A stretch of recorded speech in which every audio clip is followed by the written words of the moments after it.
All right. Part two of using the sine ratio to figure out the missing sides, as well as all the angles and everything we need to know about this triangle. We went through in the last step. Remember, we were only given originally the 25 degrees, the hypotenuse, and we were trying to find the opposite side.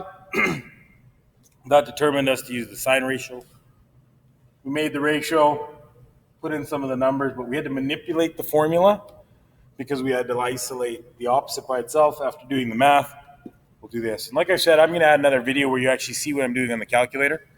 That's more of a screenshot because here if I flip back and forth, it's just going to mess stuff up. So our last thing to do, we found the interior angles.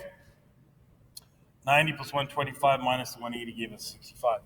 The last one to do is to find this side here. Now, it's a little cluttered, so like before in some of the other videos, I'm just going to clean this stuff up and get rid of it. Okay. We're going to get rid of these numbers just kind of in the middle.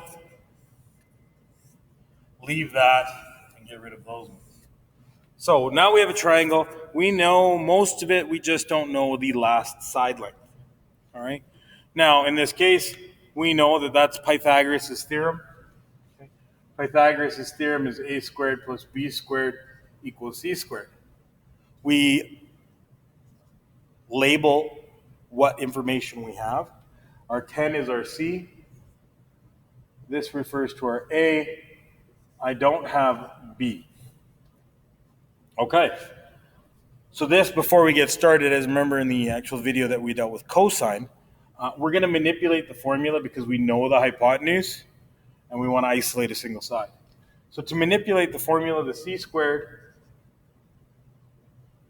is then just subtracted by a squared, giving us our b squared. Now we're actually going to put in the numbers and then do the math. So c squared is actually rewritten as 10 squared minus 4 squared, which is equal to b squared. This is 100 minus 16 equals b squared. This should give you 84 equals b squared. How do we get rid of b squared?